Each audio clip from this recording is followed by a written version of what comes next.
So Stephen Bartlett and Professor Scott Galloway have released a video about men having less sex and how the percentage of men having less sex has absolutely skyrocketed and why that is. Here, hopefully you can see this, is a thumbnail of the video on YouTube that has just been released. So I recommend checking that out, but I was just excited to share some of the statistics with you and relate it to what we talk about, and just wanted to film this straight away. I'm 1/3 of the way through their interview. So I'm going to do 2 or 3 videos on this. So first up, if what you listen to today is going to be a summary of the first 1/3, if it's helpful for you, please remember to like the video because that gets it out in front of more men. So that's really important. And subscribe so that you can see the next video that I'll do on this. So I've got my notes ready. I've been scribbling it down as I've been watching the interview, and I'm going to share 3 key takeaways from the first third of Stephen Bartlett and Professor Scott Galloway's interview. So first of all, there's been this economic pit created for men. And what do I mean by an economic pit? Well, first of all, and I just want to preface that I think a lot of the statistics they share are probably US or UK statistics, so it may look slightly different for other parts of the world, but based on what I've heard in the video. So first of all, we're in the first time where many men are actually less successful financially than their parents were at the same age. This hasn't really happened to our generation before, men around their 30s or in their 30s.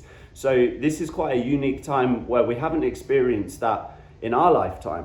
Secondly, as a result of that and other factors we've known for quite a while, that education rates are lower for men. Education rates are lower for men.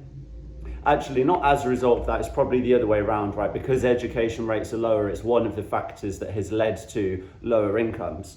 And then finally, how does that create an economic pit for men? Because many men are still judged by their financial viability, by their financial success. So we can see how less financial success on paper creates less worthiness as a mate, a friend, as a partner. Okay, so that's first, this economic pit that has been created.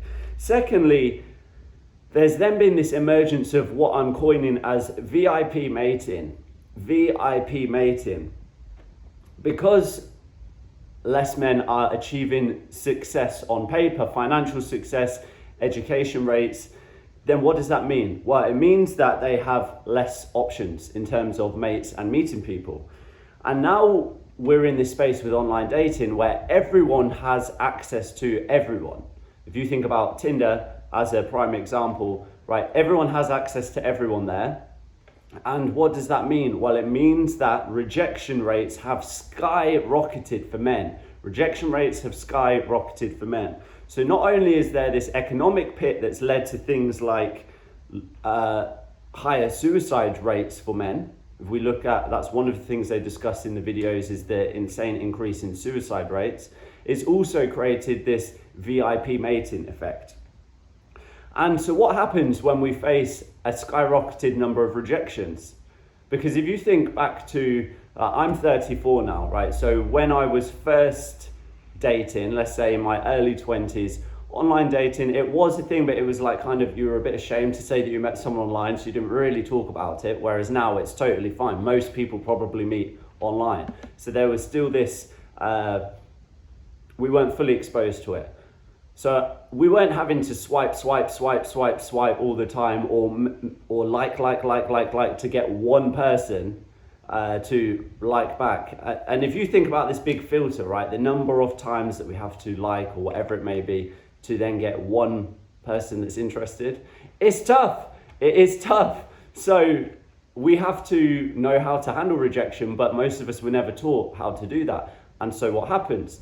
The number of rejections have skyrocketed, and we start to feel as men, what is wrong with me? Something must be wrong with me. Maybe I'm not attractive. Maybe I'm just not good enough. And then we escape, because that is an uncomfortable feeling and we want to avoid that feeling. So we look for ways to escape. Porn, I'm putting right at the top of the list as one of those ways to escape. Can be other things like drinking, weed, gambling, whatever it may be, but porn I would put right at the top of the list. And then what happens? Well, we activate this, what I'm calling a why bother mindset.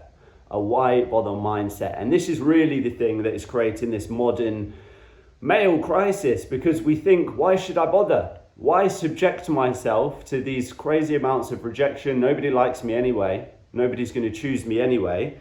And we code that risk hurts, putting ourselves out there, nobody wants us. So I may as well avoid that pain, avoid rejection, avoid uncomfort, and take less risk. And you can see this cycle that's starting to develop. We take less risk. Why should I take that risk if I'm going to get rejected more? And then we become less attractive because we're more averse to risk taking, and it means that we don't put ourselves out there because we think something's wrong with us. And then we look for a way to comfort that feeling of hurt and pain, and we turn to things like porn. And then we withdraw from society even more. And some of the statistics that were shared in this video were really mind-blowing around men having less friends, men finding it difficult to put themselves out there socially, regardless of romantic relationships. We're less skilled in that area and knowing how to do that. They really blew my mind. So those were the 3 takeaways from the first 1/3 of the video. Just to summarize, there's been this economic pit that has been created for men, where it's the first time now that men are actually earning less than their parents. There's then been this VIP mating effect from everyone having access to everyone, and that has meant that the rejection rate has skyrocketed, so we start to think, what's wrong with me? And then as a result of that, we develop a why bother mindset and turn to things like porn, etc. to comfort ourselves. One thing that really stood out, particularly around this why bother mindset, Professor Scott Galloway was saying that we create this online version of ourselves, an online version of ourselves which is a shittier version than the real life person of who we actually are. And I can totally relate to that, can really understand what we mean by that. If I think about my past, and even times now, when, let's say, I'm scrolling or looking at things and being unproductive, where I could be more productive with my time or more effective with my time, I definitely created this offline, shittier version of myself compared to who I am as a real person. And this, he was saying, is about reallocating those resources, reallocating the resources that are being spent on creating an ineffective or an undesirable, not just undesirable for others, but undesirable for ourselves, not true to who we actually are, creating and reallocating resources to create a more desirable version of ourselves. First, so that we're happier about it and the direction our life is going in, and secondly, so that we're more attractive to potential mates or our current partner. Okay, so what does all this lead to? What does the economic pit, what does VIP mating and why bother mindset lead to? Well, it leads to loneliness, feeling lonely, which I think we can all agree that we've experienced at some point, or maybe right now, whether we're single, in a relationship. This feeling of loneliness within ourselves and connections with others is a real challenge. So I'm going to, as I watch more of this interview, share extra parts of this. I'll upload another video on it. And as I said, if this has been helpful for you, if it's given you some interesting ways to look at the world this morning, then press the like button so that it can get out to other men. And then you'll see a red box in the bottom right of this video that says subscribe.